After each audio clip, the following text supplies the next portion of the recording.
Entonces, como les venía diciendo, cualquier persona que quiera intervenir con toda tranquilidad simplemente desbloquee su micrófono y empezamos. Profe, yo tengo una duda. Ujú. Bueno, mi pregunta es un poco más general, no es de un caso específico, pero yo me he dado cuenta que tengo problemas al momento de elegir los hiperparámetros iniciales.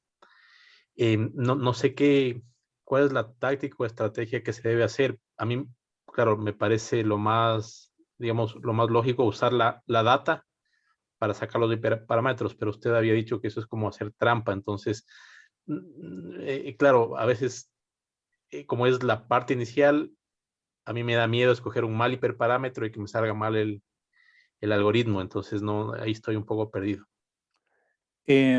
Bueno, esta pregunta no es una pregunta eh, que yo pueda responder con dos frases porque es una excelentísima cuestión. Y esta pregunta tiene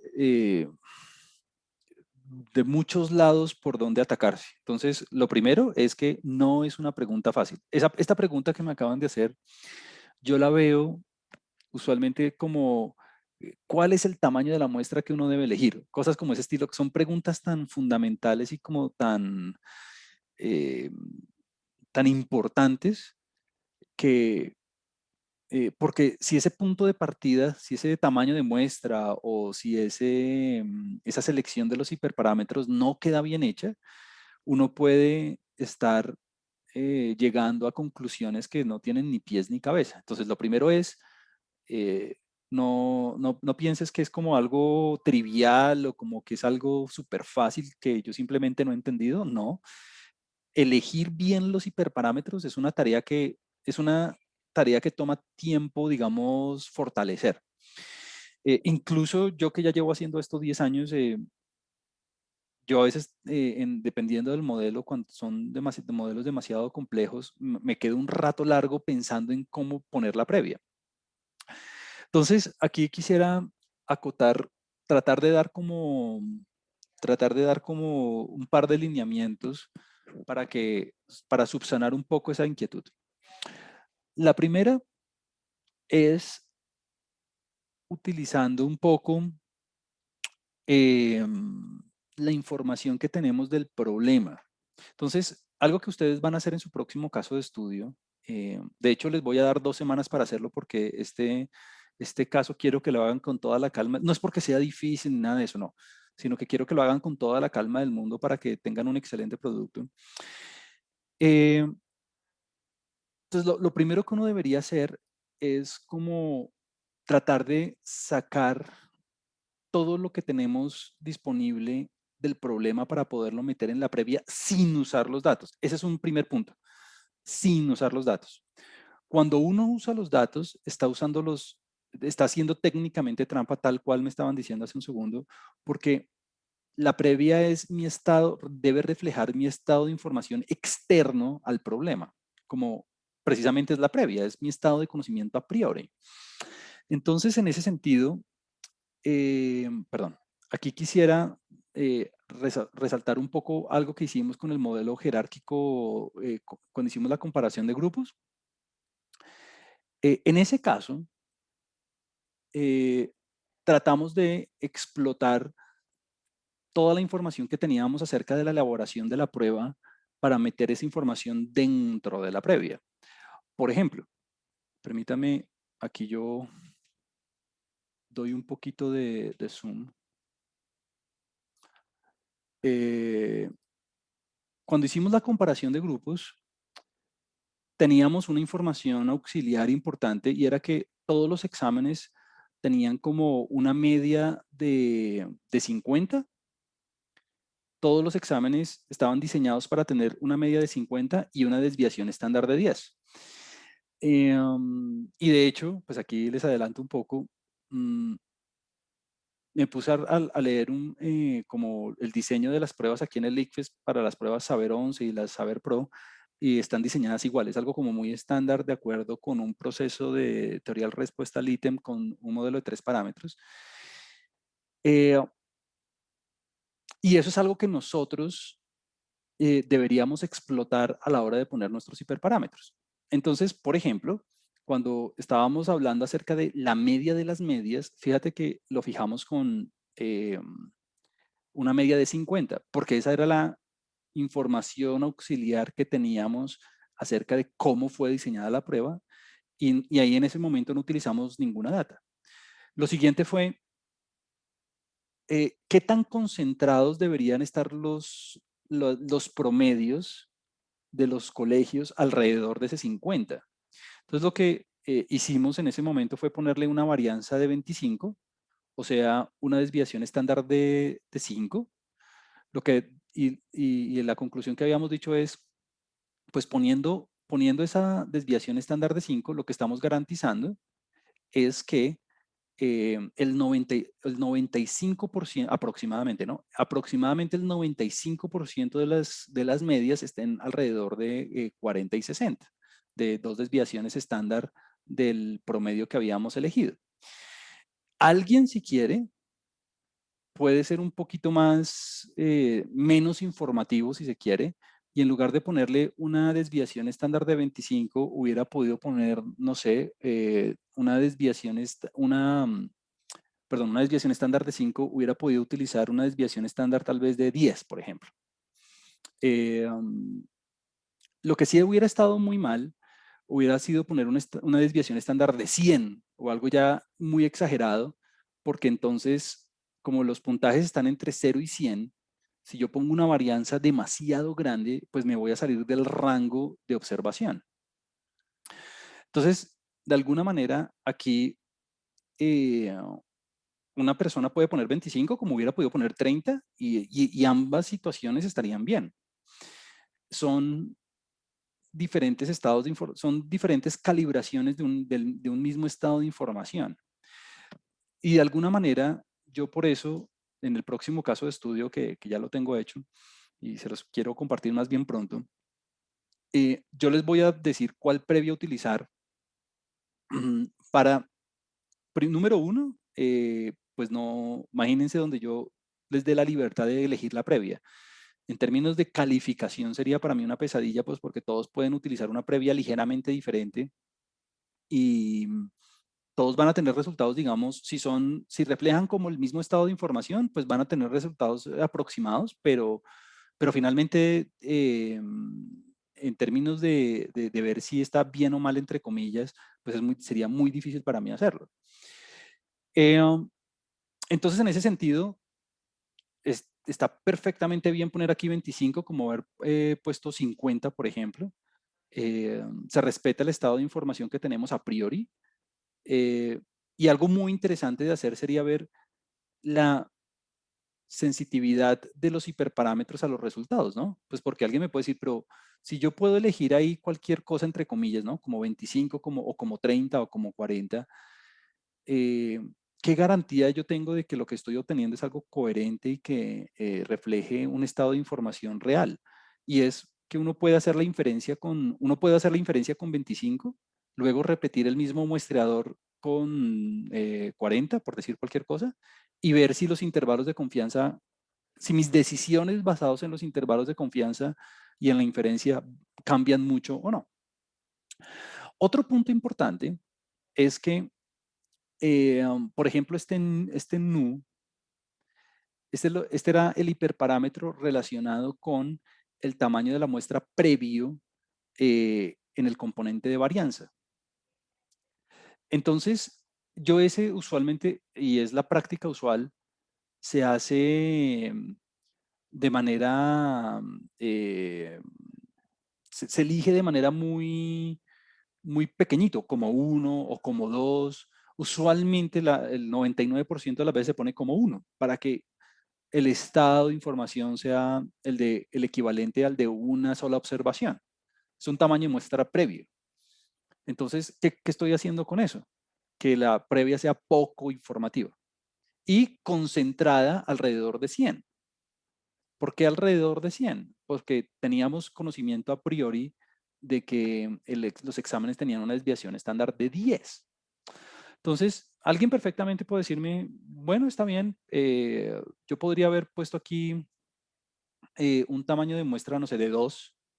Y claro, se hubiera podido hacer y muy seguramente los resultados van a ser muy similares, pero a menos de que yo esté muy seguro de que mi información a priori sea demasiado contundente, uno tiende a hacerlas previas lo menos informativas posibles.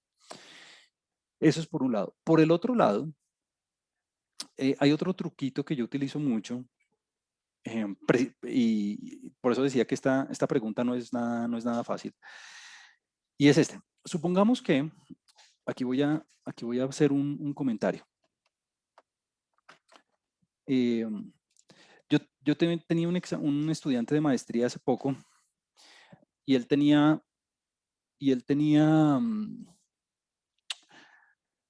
tenía un parámetro que voy a llamar en este momento teta.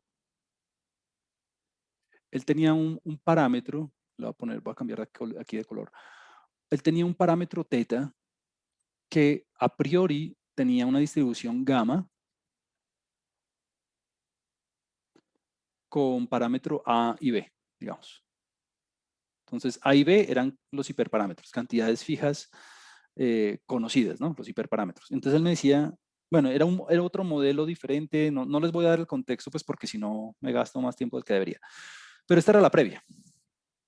Y él me decía exactamente la misma pregunta, como, bueno, ¿cómo hago yo para saber, sin utilizar los datos, muy bien, sin utilizar los datos, para elegir un valor coherente de A y de B que no sea informativo o que, digamos, yo pueda de alguna manera justificar en coherencia con un estado de información? Eh, entonces, digamos, hay un truquito aquí, pues no un truquito, es una, digamos, observación natural, y es, mire, cuando usted tiene un parámetro teta con distribución gamma, por ejemplo, doy el ejemplo de la gamma por dar un ejemplo, pero esto funciona con cualquier distribución. Usted puede sacar el valor esperado a priori, ¿no? El valor esperado a priori de teta es A sobre B. ¿Listo? Muy bien.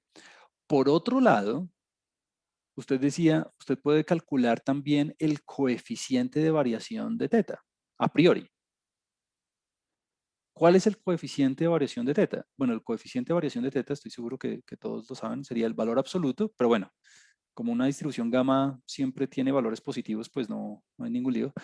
De la desviación estándar, o sea, de la raíz de la varianza, de teta a priori sobre el valor esperado.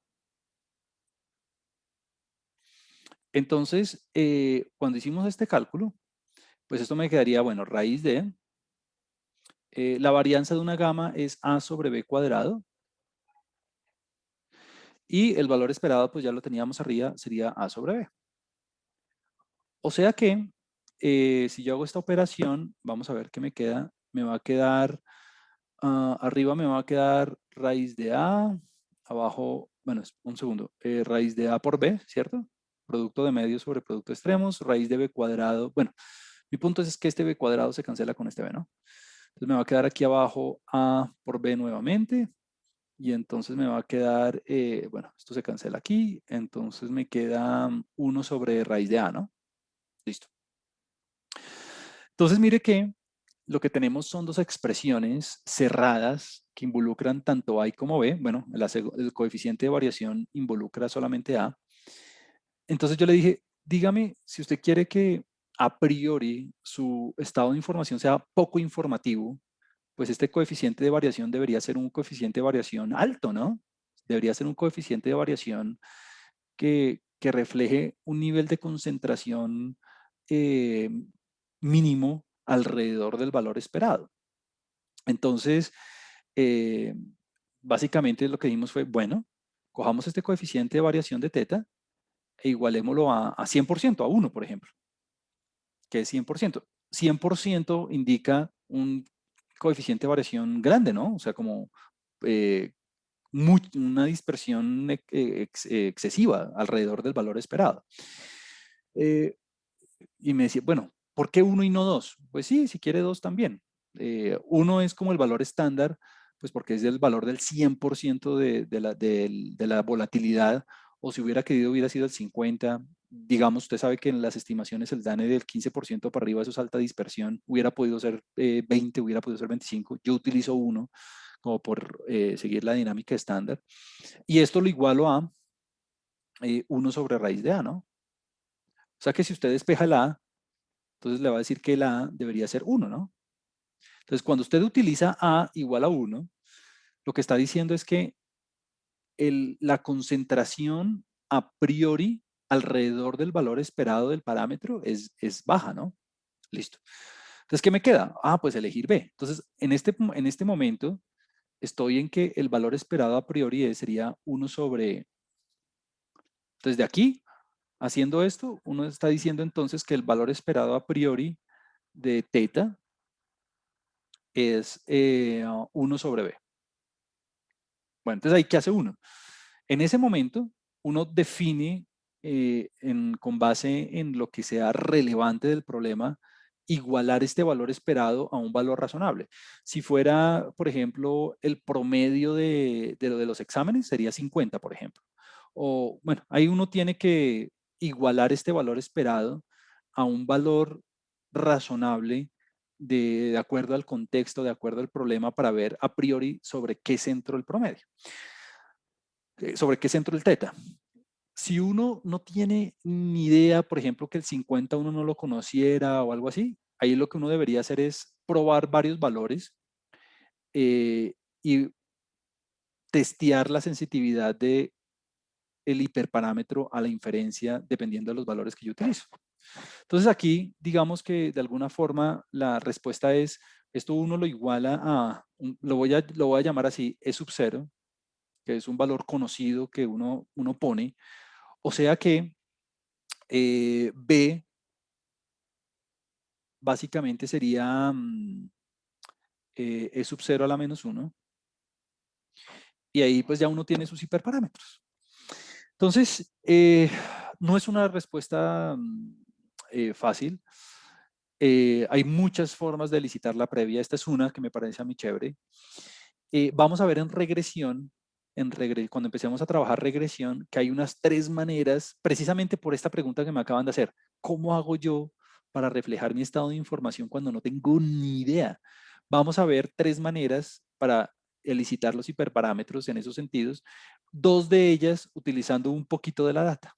Eso es lo que se llama Bayes empírico. Ahora, termino mi comentario con esto.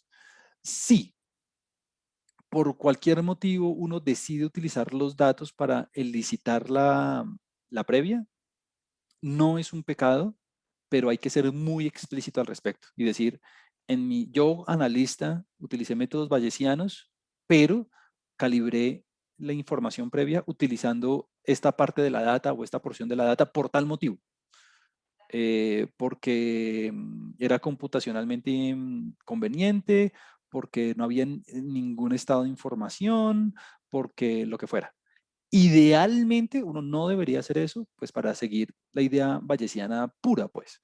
Pero créame, no es algo, usar los datos para elicitar la previa, no es ni un pecado, pero hay que ser muy explícito al respecto. Eh, y, y es algo que si uno hace debe ser de manera muy, digamos, transparente, pues. Pues porque la previa es mi estado de información externo al conjunto de datos. Entonces, para cerrar la respuesta simplemente es utilizar truquitos como el que acabé de hacer aquí y utilizar lo que sé del problema, ¿no?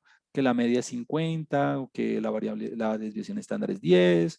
La otra opción es otra opción que funciona cuando el número de parámetros es pequeñito, o cuando el problema no es muy difícil, es usar la previa de Jeffries. Esa la vimos nosotros hace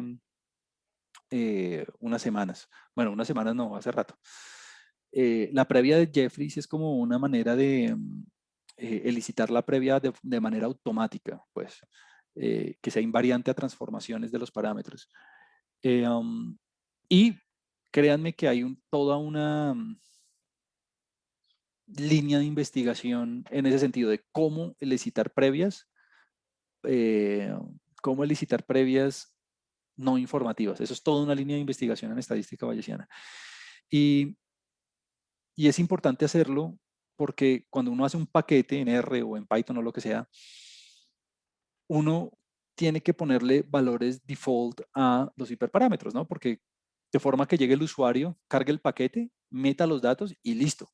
Y el usuario no tenga que pensar en nada, simplemente eh, meter los datos y que el paquete haga todo por él. Entonces, saber cómo elicitar los parámetros de manera automática es una cuestión importante. Bueno, listo. No quiero alargarme más en ese sentido, pero es, digamos, la idea que tengo por ahora. Muy bien. ¿Quién más tiene alguna otro? Muy buena pregunta. ¿Quién más tiene otra cuestión?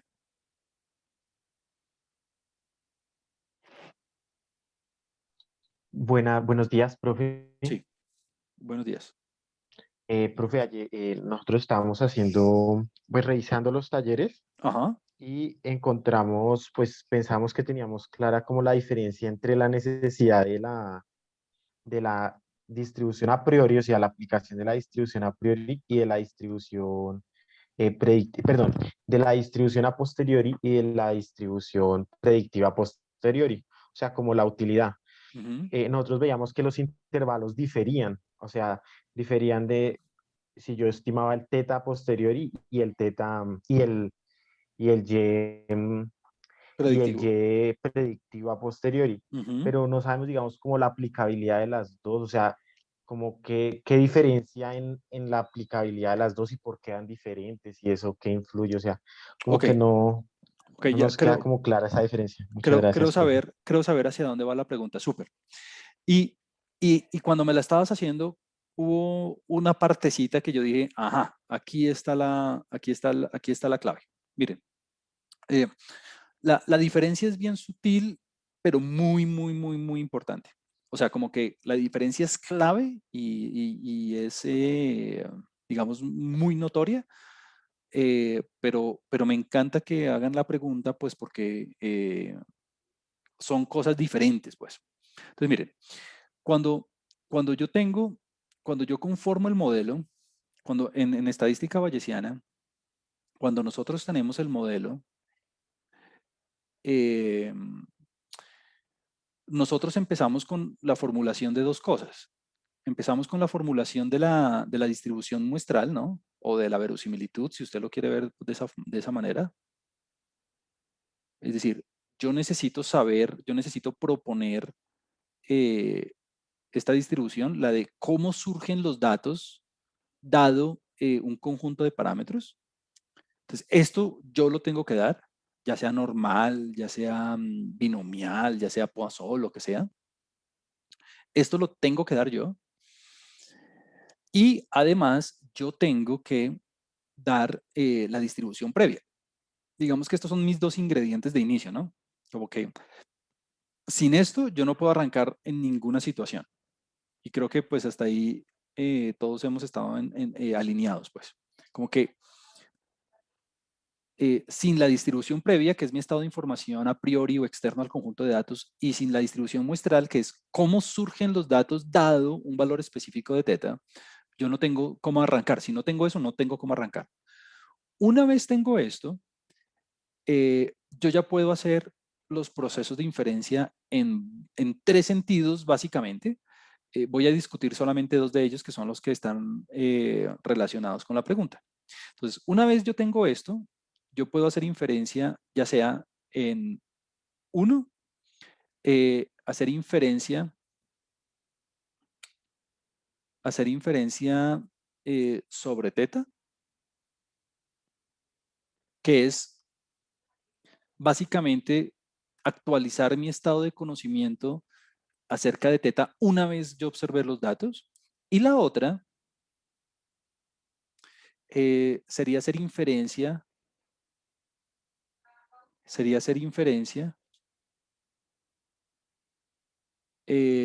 sobre una observación futura o sobre una observación no observada, valga la redundancia, del conjunto de datos que yo esté estudiando. Entonces, digamos que la primera gran diferencia, y hay una tercera labor que es tomar decisiones, como tomar la opción, la acción óptima, pero pues eso no hemos discutido mucho. Entonces, en términos de estas dos cosas, el primer gran mensaje para encontrar la diferencia entre la posterior y la predictiva posterior es que la posterior me permite a mí hacer inferencia, me permite a mí estudiar, me permite analizar teta, es decir, el parámetro que da origen a, la a los datos en la población. Entonces, para poder hacer inferencia sobre teta, básicamente yo hago la distribución posterior.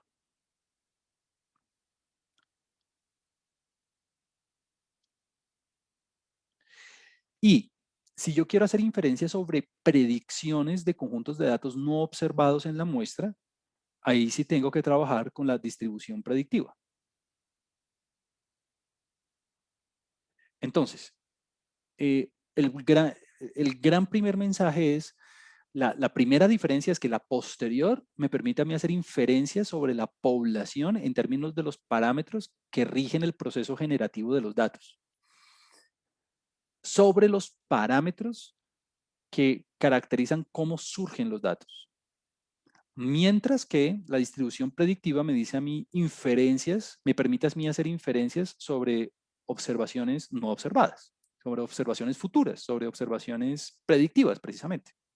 Ahora, el orden de las cosas, y esto es para, digamos, como darle un sentido, digamos, más puntual. El orden de las cosas es, primero, arrancar con la posterior. Yo siempre arranco con la posterior. Es como el orden natural. ¿Por qué? Porque cuando yo hago la posterior, es decir, cuando yo hago P de teta dado Y, y bueno, lo cual lo hago vía teorema de Bayes, ¿no? Que es proporcional a P de Y dado teta por P de teta. Cuando yo saco la posterior, cuando yo ya tengo esto, ahí yo ya tengo la posibilidad de hacer la inferencia, ¿no? Como hacer los intervalos de credibilidad, la estimación puntual, las probabilidades, en fin. Ahora, lo que siempre, bueno, lo que nos viene ocurriendo desde hace unas cuantas clases es que esto no tiene una forma cerrada, ¿no? Entonces lo que hemos venido haciendo por medio de métodos de muestreo, ya sea por métodos de Monte Carlo puro o de Markov Chain Monte Carlo, es obtener muestras de la posterior. Entonces lo que uno hace es tener un valor de teta de la posterior, otro valor de teta de la posterior, otro valor, bueno, etcétera, etcétera, etcétera. Y no sé, 100.000, 50.000, bueno, un valor grande. Y pues decíamos, lo que siempre hemos dicho es que estas muestras, no son datos, ¿no? O sea, esto no tiene información adicional acerca de los datos. O sea, estos no son yes. Estos son valores que describen la posterior. Es decir, estos tetas que yo simulo usando Monte Carlo o MCMC, cualquiera de las dos técnicas, son valores de los parámetros que describen la posterior, pero no son datos nuevos. O sea, esto no me aporta información nueva al problema. Esto no me aporta información externa al problema. Estos son simplemente muestras para poder describir la posterior. Y bueno, y lo de siempre, ¿no? Que Monte Carlo produce muestras independientes idénticamente distribuidas de la posterior, mientras que MCMC produce muestras correlacionadas, ¿no? Es una cadena de Markov. Voy a poner aquí de primer orden. Tiene una propiedad markoviana de primer orden. Entonces, con estas muestras es que yo hago la inferencia, ¿no? Con estas muestras es que yo hago los intervalos de credibilidad, la estimación puntual, como que lo que usted quiera, probabilidades, pero acerca de teta. O sea, únicamente acerca de teta, del promedio de la población, de la variabilidad de la población, del sesgo de la población, de lo que usted quiera. Ahora, una vez yo ya exploré la posterior una vez, yo ya pude hacer inferencia sobre teta. Aquí viene la gran diferencia, y es que la predictiva, ahí yo ya puedo sacar la predictiva posterior. La predictiva posterior, lo que hemos dicho siempre es que es la distribución de un Y nuevo, digamos un Y asterisco si usted quiere, dado el conjunto de datos. Yo aquí le puedo poner un Y asterisco, pero no quiero complicar la anotación. Esto es un Y nuevo, es un Y que no observé. ¿Que cómo se hace? Pues la fórmula que siempre hemos dicho es, esto sería la integral de P de Y, teta, dado Y observado de teta. Esto sobre todo el espacio de parámetros. Y la idea de escribirlo así, pues básicamente ahí no hice nada, ¿no? Es sacar la distribución marginal, es poderlo factorizar. Y cuando yo lo factorizo, pues esto me va a quedar P de Y dado teta y el Y observado por P de teta dado Y observado de teta. Y lo que hemos dicho siempre es que, bueno, si yo estoy en un proceso generativo en el que tengo condicionalmente observaciones independientes e idénticamente distribuidas vía teorema de Feneti, pues básicamente esta distribución no depende de Y. Entonces, en últimas, lo que me quedó fue que la distribución predictiva posterior, la mayoría de situaciones prácticas es así. P de Y dado teta, que es la distribución muestral, que es cómo surgen los datos dado un valor de teta por la previa. Por la posterior, perdón. Por la posterior de teta. Entonces, en esta situación, ¿en qué se encuentra usted? Número uno, que esta formulación, esta integral, lo que le permite es hacer inferencia sobre observaciones futuras. O sea, lo mismo, intervalos de confianza, estimaciones puntuales, probabilidades, pero sobre observaciones futuras. No sobre tetas, sobre observaciones futuras. Y Juan Camilo, ¿y de qué me sirve esta integral? Pues como usted ya tiene esta parte, como esta parte ya la tenemos, ¿cómo así que ya la tenemos? Pues claro, mire, tengo todas estas muestras. Pues ¿cómo hago para obtener muestras de la predictiva posterior? Pues fácil, simplemente cojo, muestreo una Y de la distribución muestral de la que yo ya tengo, dado el primer valor de las muestras de Monte Carlo o de Markov o lo que quiera. Luego, y esto aquí me da un Y sub 1, digamos. Luego muestreo otro valor de Y de la distribución muestral, dado el segundo valor de Monte Carlo. ¿Y por qué es la distribución muestral? Pues porque fíjese que lo que me dice la predictiva posterior es que yo debo ponderar, dados los valores que yo tengo de la posterior, pero debo ponderar para la distribución muestral, que es esta que está aquí, ¿no? Que es la que también tengo. Entonces, por eso es que aquí utilizo esta distribución. Bueno, y etcétera, etcétera, etcétera, hasta que genero 50.000 de estos. 50.000 valores de estos o 100.000 o lo que sea. Pero entonces, ¿en qué mundo voy a estar? En que a partir de unas muestras de Monte Carlo o de Markov que tengo de los tetas, pues voy a tener yo unas muestras de Yes. Aquí voy a tener como un vector de Yes, para poder hacer inferencia, pero sobre valores no observados. Entonces aquí yo igual con esto puedo hacer intervalos de confianza, puedo hacer estimación puntual, puedo hacer probabilidades, pero esas probabilidades y o sea, la interpretación ya no se hace sobre un teta, sino se hace sobre yes, sobre la característica que yo estoy observando, como que, no sé, ya sea el puntaje de matemáticas, o sea, un ingreso, o sea, una temperatura, o bueno, la variable de observación, la variable de estudio. Mientras que aquí, con la posterior, yo estudio el mecanismo aleatorio que dio vida a los datos. O sea, sobre la media de la población, la varianza de la población, la característica que usted quiera de la población. Entonces, esa es como la gran diferencia. Con ambas cosas, yo hago lo mismo, intervalos de credibilidad, estimación puntual, probabilidades, lo que quiera, pero la interpretación en un lado nace de, eh, nace de los parámetros y en el otro sobre una observación futura, ¿no? Y bueno, y lo que hemos dicho es que con esta predictiva yo puedo testear la bondad de ajuste del modelo, ¿no? Pero ese es otro asunto. Y la otra cosa que quería decir para terminar mi respuesta y no alargarme es, hablo de las muestras, pues porque la mayoría de las veces nos va a tocar usar muestras porque estas integrales como son de tantas, imagínense en el caso de los colegios, teta era un vector de dimensión 103. Imagínense hacer una integral de 103 dimensiones, pues yo me acuerdo, yo cuando era estudiante en cálculo 3, que era cuando veíamos cálculo vectorial, no sé ahora ahí ustedes qué les habrá tocado, lo máximo que uno hacía cuando veía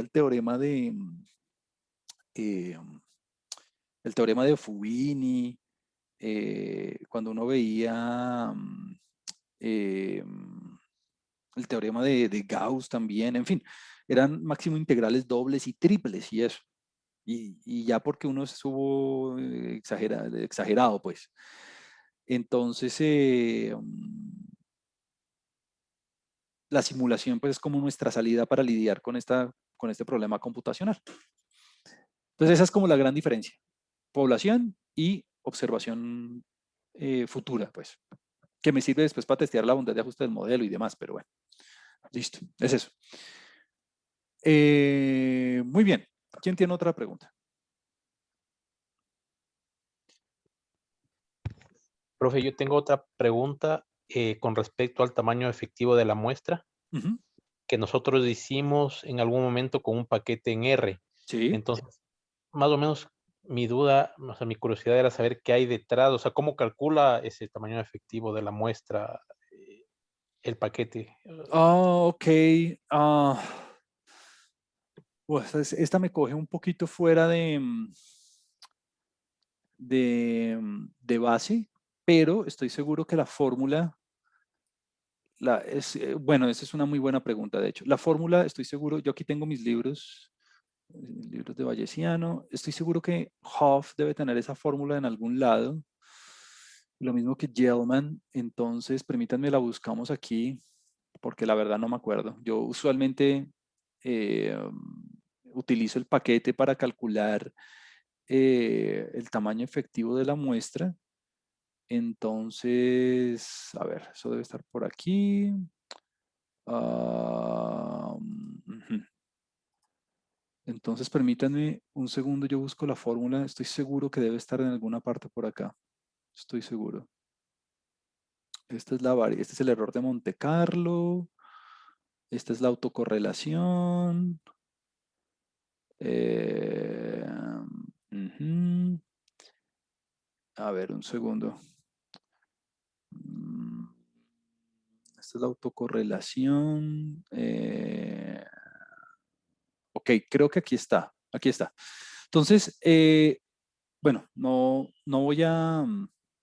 aquí está como la discusión. Esto está en la página 103 de Hoff. Y de alguna manera está aquí, en esta página 103, en este parrafito. Entonces, la fórmula, ¿qué me dice? Calculemos la variabilidad utilizando de alguna manera... aquí Diego me dice que en Gell-Mann está en la página 287. Gracias, Diego. Yo no recordaba. Gracias, Diego. Entonces, digamos que la fórmula, la manera de interpretarlo es la siguiente. El tamaño efectivo de la muestra, cuando yo implemento un muestreador de Gibbs o cualquier método de MCMC, es lo que yo obtendría en términos de información cuando hago muestreo independiente idénticamente distribuido a si hiciera Monte Carlo común y corriente. Recordemos que cuando yo hago MCMC, cuando yo hago muestreador de Gibbs, cuando yo hago cadenas de Markov, las muestras están correlacionadas. Entonces, como las muestras están correlacionadas, la cantidad de información que me dan esas muestras tiende a ser menor a la que yo tendría si hiciera muestreo independiente idénticamente distribuido, ¿no?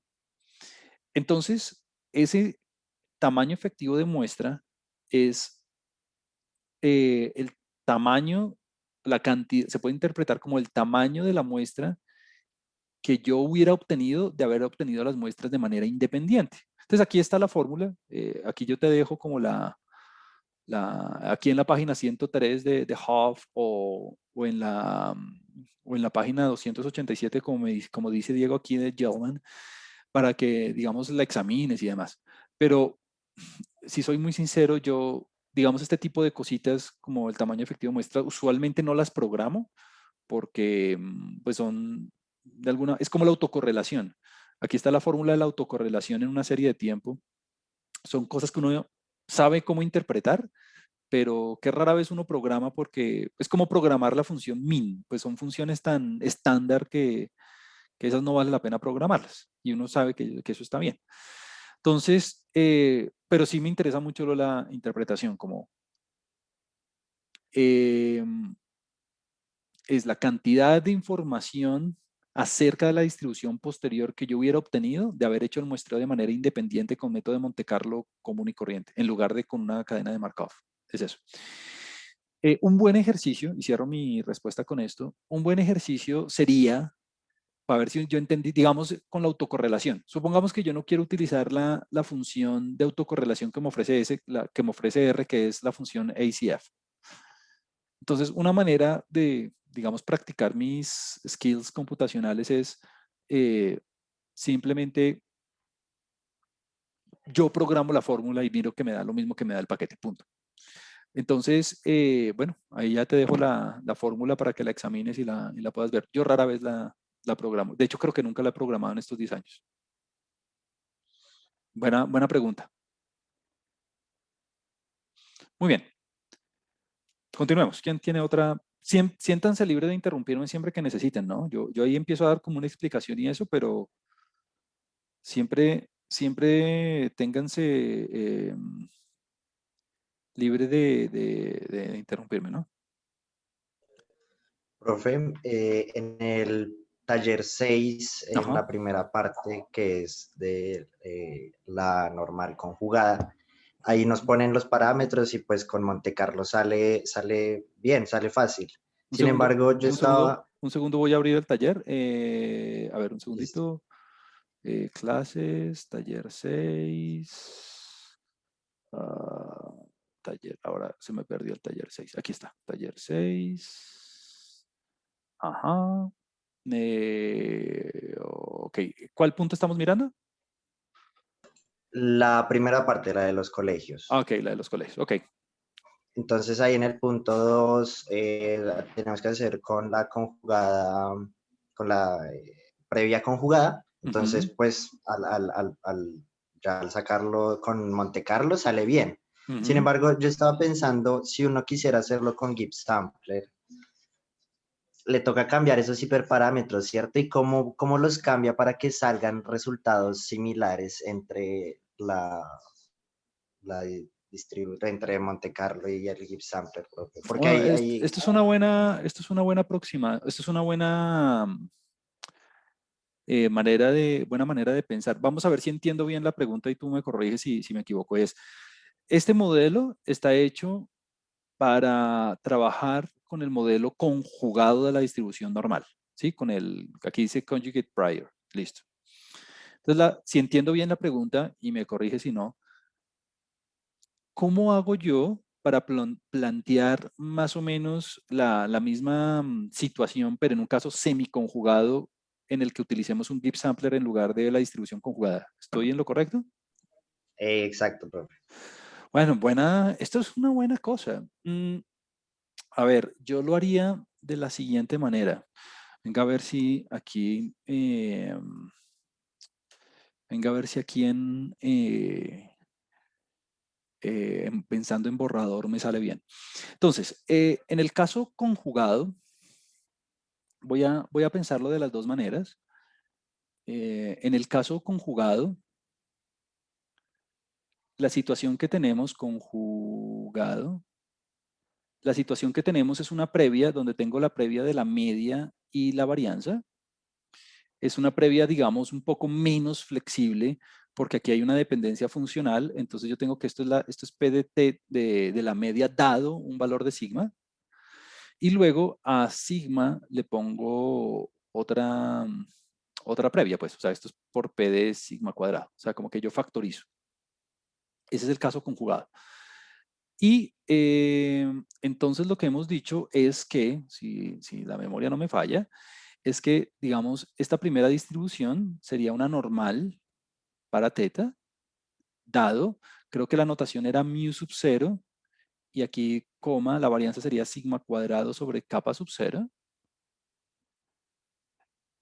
multiplicado por una distribución gamma inversa para sigma cuadrado. Entonces aquí tenemos una distribución gamma inversa para sigma cuadrado, o sea que sería sigma cuadrado dado, y la parametrización que estamos usando, si no recuerdo mal los símbolos, sería nu sub 0 sobre 2 y nu sub 0 sigma cuadrado 0 sobre 2. Listo.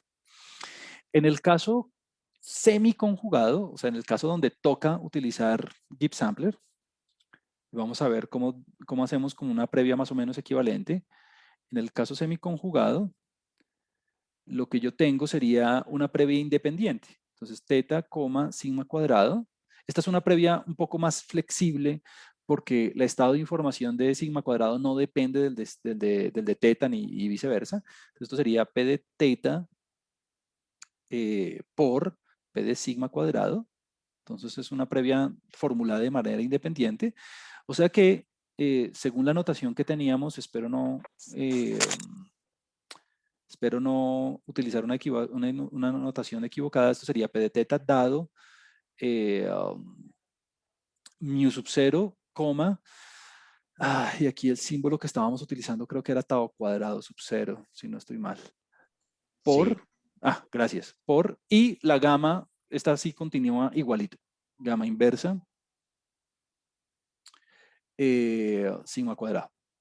Entonces, aquí yo quisiera hacer un par de anotaciones, de pronto aprovechando que estamos en esta situación y que no fuimos por este camino. Número 1, el caso conjugado y semiconjugado son diferentes en varios sentidos. Así, no sé quién estaba hablando el nombre, pero la persona que me estaba hablando ahorita me lo dijo muy bien. El caso conjugado utiliza Monte Carlo únicamente. O sea, Monte Carlo produce muestras independientes idénticamente distribuidas de la posterior. Mientras que el caso semiconjugado utiliza Gibbs Sampler, ¿no? Utiliza cadenas de Markov. Listo. Entonces, en ese sentido, esa es como una de las primeras diferencias, como que uno es un caso puro de Monte Carlo, donde tenemos muestras independientes de la posterior. En el otro sí me estoy haciendo cadenas. Listo. Número 2. La previa conjugada es un poquito menos flexible que la otra, porque en la otra puedo expresar yo mi estado de información de manera independiente. No necesariamente que dependa, lo de teta dependa de lo de sigma cuadrado. Listo. O sea que si yo tuviera que elegir cuál de los dos modelos utilizar, yo me iría por el semiconjugado, porque la previa me da más grados de libertad de alguna forma. ¿Listo? Y para completar la pregunta de cómo, digamos en este caso, de acuerdo con el problema, tenemos que mu sub 0 es igual a 5. Tenemos que sigma sub 0 es igual a 4. Sigma cuadrado sub 0. Kappa sub 0 igual a 1. Espera un segundo. Y nu sub 0 igual a 2. Entonces, básicamente, si yo fuera a utilizar el modelo semiconjugado, yo utilizaría, digamos, la previa de la gamma inversa, yo la utilizaría igualita. O sea, como que estos dos van igualitos acá. O sea, como que ahí no hay ningún cambio. Es más, el valor de mu sub 0 también lo utilizaría aquí, como que lo utilizaría tal cual, 5. El único problema sería, digamos, como que es la pregunta que entiendo, ¿cómo elijo yo el tau cuadrado para que tener como una semejanza en términos de estados de información? Entonces lo que yo haría es lo siguiente, fíjense que este capa cuadrado de alguna forma se puede interpretar como el tamaño de muestra previo acerca de mi estado de información de teta. Entonces, como estoy eligiendo un tamaño de muestra previo de 1, es decir, estoy haciendo una previa poco informativa, entonces lo que yo haría, yo trataría dos cosas a ver qué sucede. Número 1, le daría como un valor más o menos grande a este tau cuadrado, como para que la varianza sea grande, de forma que el nivel de concentración acerca de teta sea, digamos, bajita. Esa sería una opción, pero la otra opción que de pronto puede resultar un poco mejor es, fíjense que, bueno, aquí sí no recuerdo bien la fórmula, pero bueno. Fíjense que lo que puedo hacer es sacarle, miren que en la conjugada, aquí aparece sigma cuadrado. Entonces lo que puedo hacer es sacar el valor esperado a priori de sigma cuadrado, el valor esperado de una gamma inversa. Vamos a ver, creo que es beta sobre alfa menos 1. Voy a verlo aquí en Google así súper rápido. Voy a ponerle aquí inverse gamma distribution. Entonces, vamos a ver cuánto me da.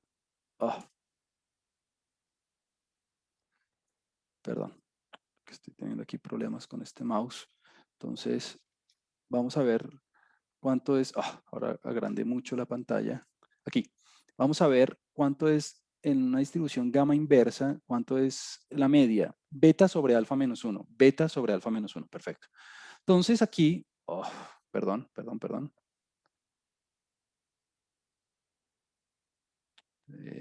Eso. Entonces, aquí yo sé que el valor esperado de sigma cuadrado sería beta sobre alfa menos 1. Recuerde que todo esto sería alfa. Todo esto sería beta. Entonces, bueno, yo ya sé que, bueno, reemplacemos.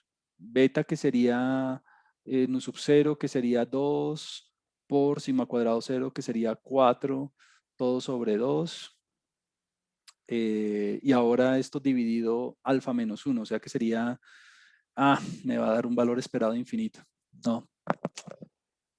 Me va a quedar aquí alfa, que sería 2 sobre 2, menos 1. No, me queda, esto tiende a infinito. No es la mejor opción. Porque entonces, claro, lo que yo quería hacer era reemplazar estos valores en el valor esperado de sigma cuadrado y luego poner eso aquí en el tau cuadrado. Pero resulta que eso me da infinito. O sea, tengo un valor esperado de sigma cuadrado muy grande. Precisamente pues porque para hacerlo poco informativo. Entonces, nada, esta opción no me sirvió. Lo que yo iba a hacer era poner el valor esperado que me diera acá, ponerlo aquí y obviamente al dividir por 1, pues ese iba a ser mi valor de tau cuadrado. Pero dado que me está dando infinito, nada, pongámosle un valor grande, 100, que era mi primera opción, ¿no? 100 o 1000 si usted quiere. Como tengo capa sub 0 igual a 1, eso es un nivel de concentración muy bajito alrededor de teta. O sea que mi primera idea fue poner aquí un valor grande de la varianza para que me quedara un nivel de concentración muy grande, muy bajo alrededor de teta. Y lo acabé de confirmar, porque el valor esperado a priori de sigma cuadrado al reemplazar con estos valorcitos de los hiperparámetros, tiende a infinito cuando hago el reemplazo. Entonces, pues obviamente aquí no puedo poner infinito, entonces me toca poner un valor grande de tau cuadrado o de sigma cuadrado, me toca poner un valor grande de tau cuadrado, ya sea con 100 o 1000. Lo que más se utiliza es 100.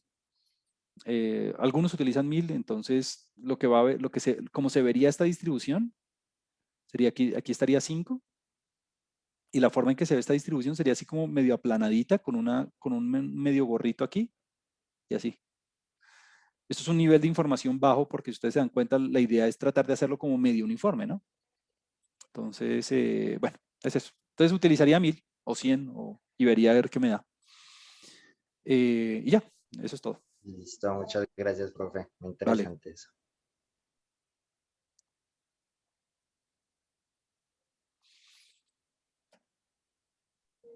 Profe, yo tengo una pregunta. Bueno, dos Cuéntame. preguntas.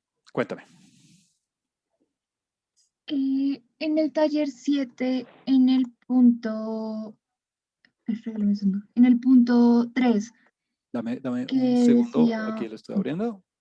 Taller 7.3. vale, Ajá, ok, súper. Cuéntame. ok, sí.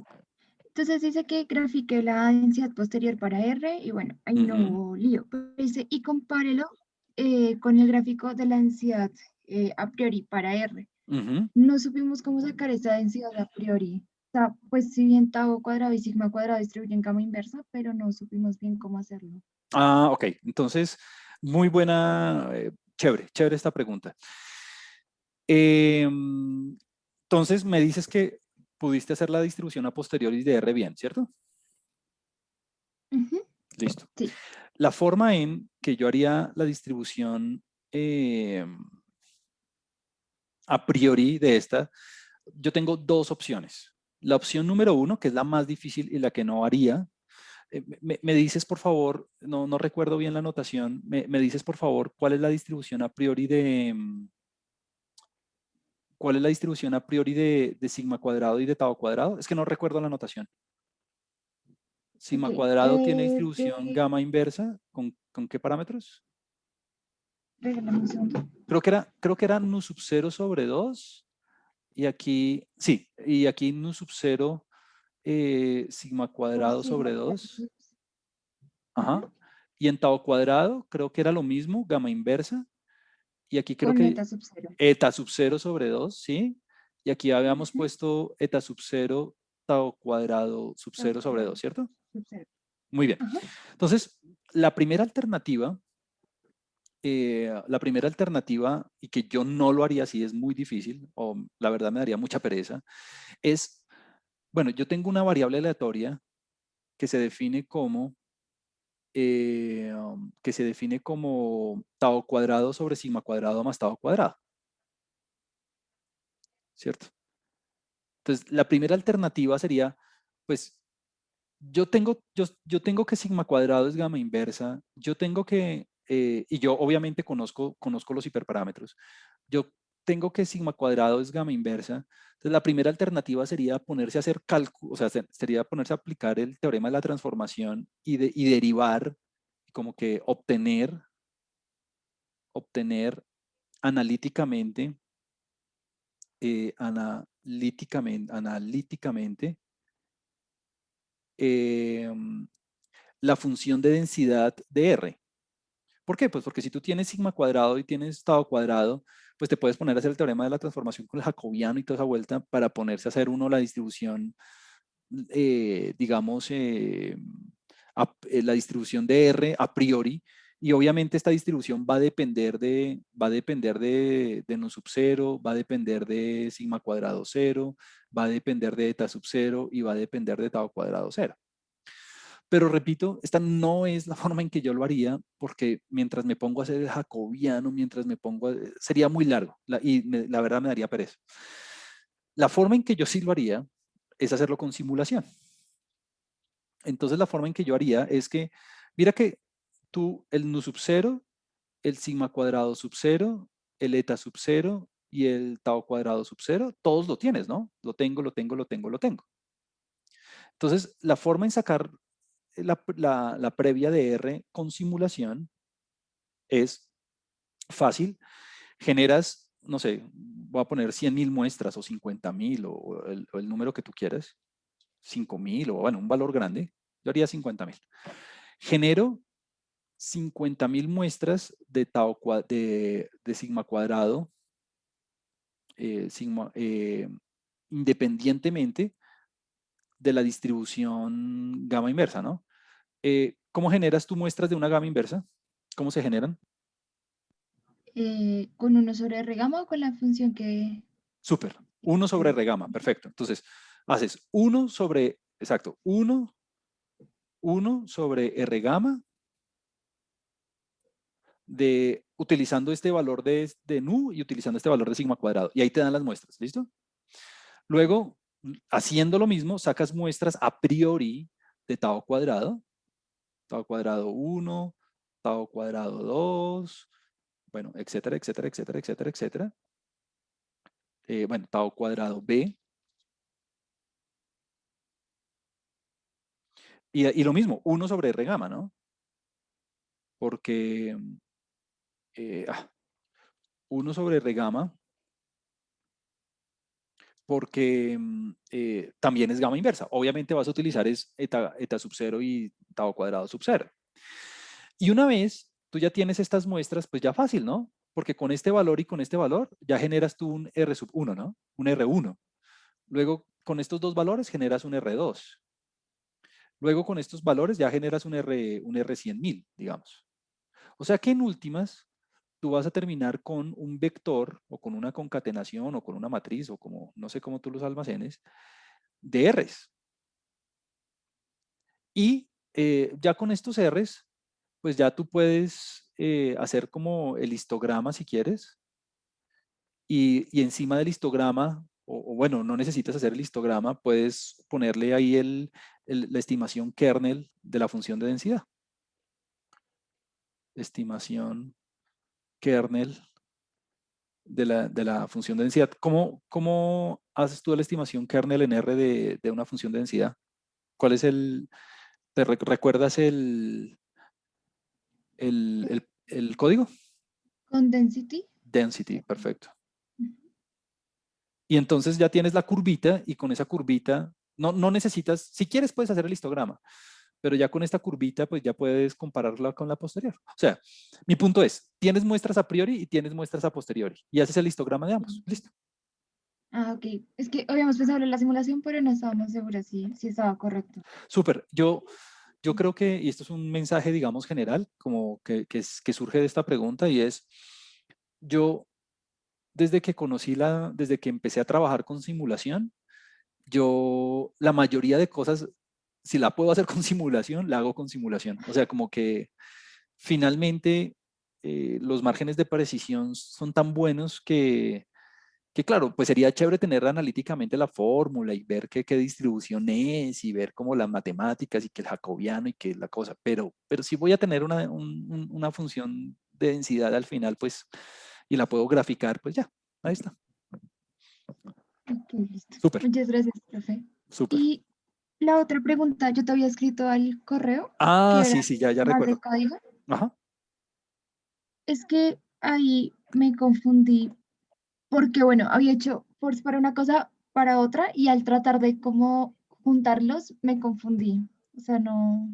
No, nuevamente recuérdame, por favor, en qué parte te confundiste. O sea, como en este Ah, taller.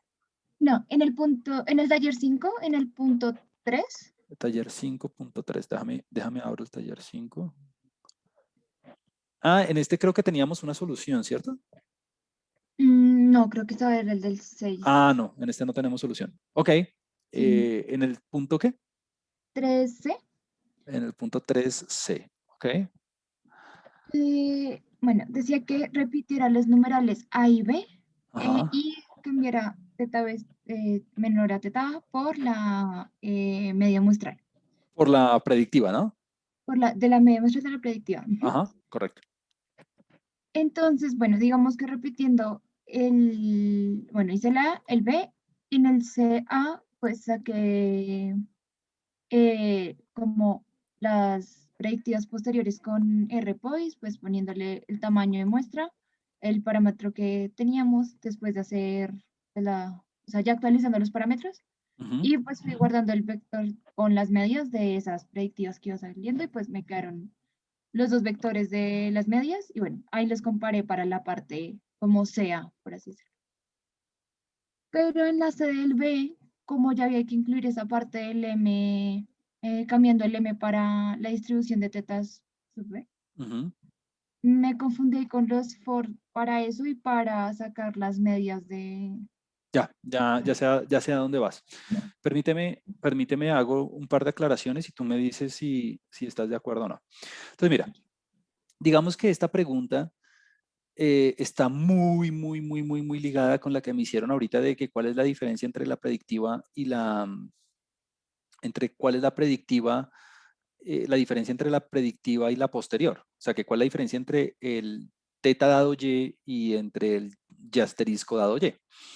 Entonces, lo que yo haría, y voy a hacerlo rápido porque voy a finalizar la clase en unos minutos, es lo siguiente. Tú tienes lo importante, lo más importante, ya sea que estés en el numeral, A o en el numeral B o lo que sea, lo más importante es que tú tengas muestras de la posterior o sea, tú tienes una teta de A, tienes muestras de la posterior, teta de A1, teta de A2, etcétera, etcétera, etcétera, etcétera, hasta teta de AB. O sea, esta es la posterior de teta A. Estos son muestras de la posterior. Y lo mismo tienes para teta B. Entonces tienes un teta de la posterior para teta B, otro teta de posterior para teta B, etcétera, etcétera, etcétera, etcétera. Otra muestra de la posterior, la última, 50.000 muestras para teta B o 100.000 o lo que sea. Todo esto es de la posterior. Entonces, lo que yo haría en este escenario es, listo, como ya tengo muestras de la posterior, y pues no voy a entrar en los detalles del código, pues para no demorarnos tanto, pero fíjate que la manera de proceder sería la siguiente. Por un lado, yo generaría, empezando con teta A, yo generaría de la predictiva, no sé, creo que es, ¿cuántas muestras son? De la 10 y 13, ¿no? Entonces, yo generaría 10 muestras, yo generaría 10 muestras dado el valor de teta A1. Y lo que tú me decías con el random del Poisson, ¿no? Y con estas muestras yo le saco el promedio. Aquí ya me sale el promedio de la asterisco de la predictiva. O sea, como que este sería el promedio predictivo de un conjunto de 10 observaciones futuras. Y repito, y bueno, y esto lo voy aquí a poner sub 1. Como que esto sería para el primer valor de las 50.000 muestras. Luego vuelvo a hacer lo mismo para el segundo valor de teta. Bueno, etcétera, etcétera, etcétera, etcétera, etcétera, hasta el último valor de teta A. O sea, para cada valor de teta A, yo genero 10 muestras con RPOIS, puede ser, ¿sí? Utilizando ese primer valor de teta de la posterior y promedio esto, lo cual me da el primer valor promedio predictivo posterior. Y así lo repito.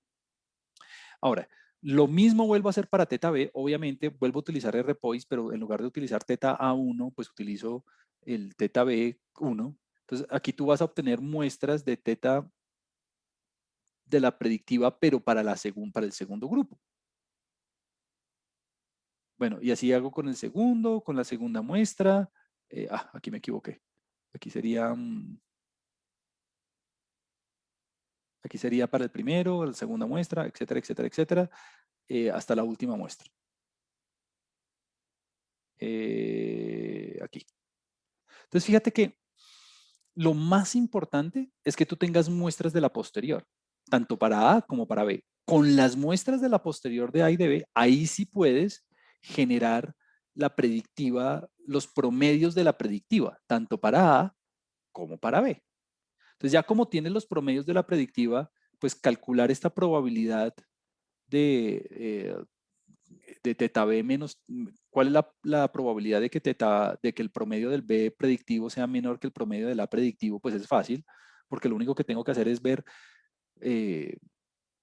la proporción de veces donde este sea menor que este, donde B sea menor que A, donde B sea menor que A, donde B sea menor que A, etcétera, etcétera. Y cuando lo vayas a repetir aquí como dice, con A y B, pues entonces, no, digamos que el código de esta parte no va a cambiar nada. Lo único que va a cambiar es la forma en que tú generes las muestras de la posterior. ¿Por qué? Porque fíjate que aquí te dice, vuelva a generar, bueno, calcule las probabilidades desde m igual a 1 hasta 50 para estos valores de las previas, pero entonces el único cambio, el único efecto que va a tener la m es a la hora de generar estas muestras.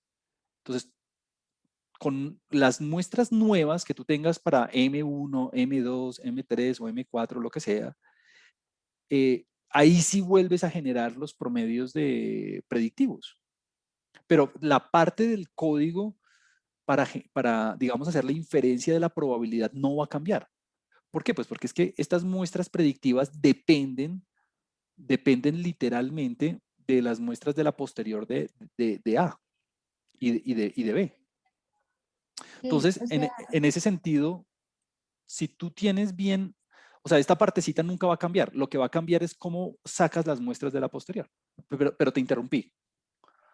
no, no, que, o sea, hay como ya tengo las muestras, bueno, si las muestras de teta B cambiando el M en el punto B, ya simplemente es, o sea, es cambiar el teta, la muestra de teta B que estoy usando, ya no es como si fuera Correcto, específicamente claro, una muestra correcto, B. correcto, porque Ujú. la partecita del código que te genera esto depende del teta B que tú habías generado. Entonces, si tú le cambias el insumo del teta, yo haría de pronto una función para no estar control C, control V y en R cambiando ese M. Entonces, yo haría una función que dependiera de M y de las muestras de B, porque lo que tú dices, si yo este insumo de B se lo cambio aquí al RPOIS, pues ya todo va a ser igual, solamente que el insumo es el que cambia. ¿Sí estamos como en la misma página o no? Sí, sí, señor, sí, ya entendí. Súper. Muchas gracias. Trátalo y si te vuelve a quedar algo raro o es algo que no te funciona, me dices y volvemos a revisarlo después. Bueno, aquí con todos. Ok, listo. Muchas Gracias. gracias. Súper. Profe, Bueno, ¿puedo hacer una última pregunta? claro, no hay ningún problema. Una preguntita chiquita. Digamos que en el taller 6 lo que se hace es que se cogen 3 colegios y se analizan, digamos, por separado con un modelo conjugado. Si yo Permíteme un tengo, segundo, me ubico aquí, taller número 6. Ajá, que no recuerdo bien. Aquí en el taller número 6, ahora sí, continúa que ya estoy aquí con esto. Continúa. entonces ahí se cogen 3 colegios y se analizan, digamos, por separado con un Ajá, modelo conjugado. ajá.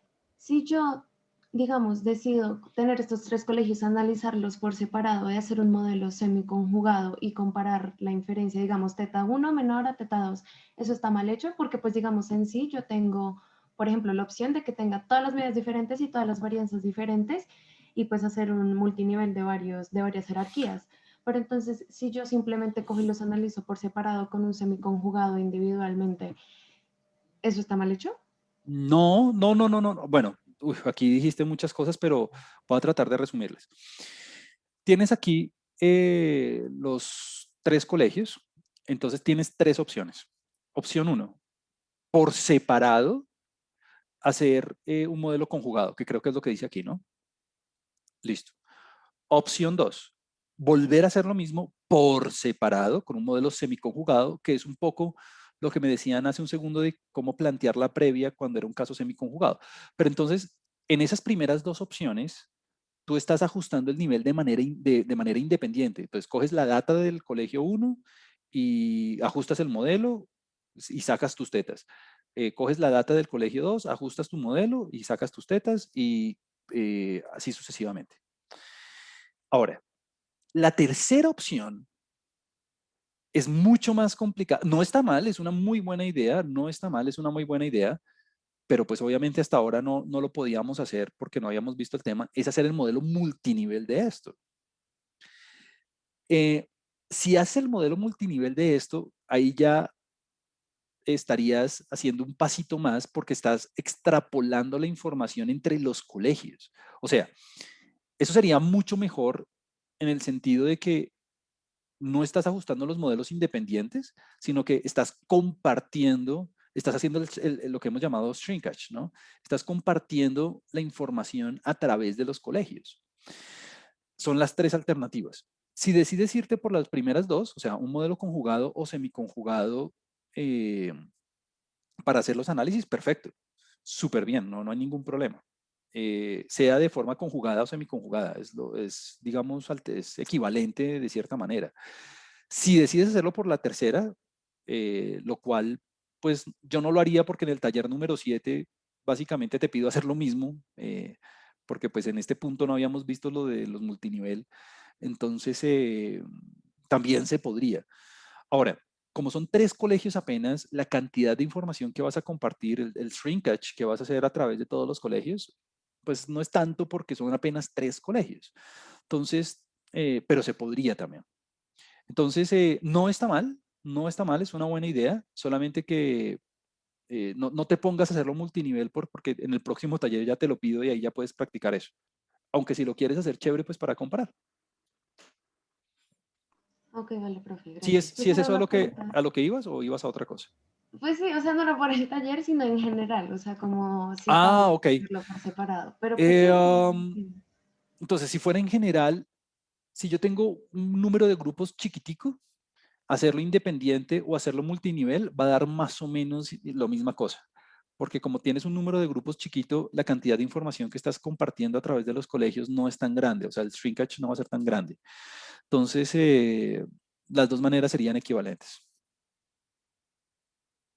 Ok, vale, gracias, profe. Súper, excelente. Bueno, esto concluye nuestra sesión de hoy. Muchas gracias por haber asistido y por dar todo lo que está sucediendo. Nos vemos el próximo jueves. El próximo jueves, antes de iniciar la clase, vamos a ver qué hacemos ese día. Yo me voy a informar y voy a, de alguna manera, tener como una propuesta más específica para el jueves. Así que nos vemos el jueves y seguimos trabajando. Hasta luego, nos vemos la próxima.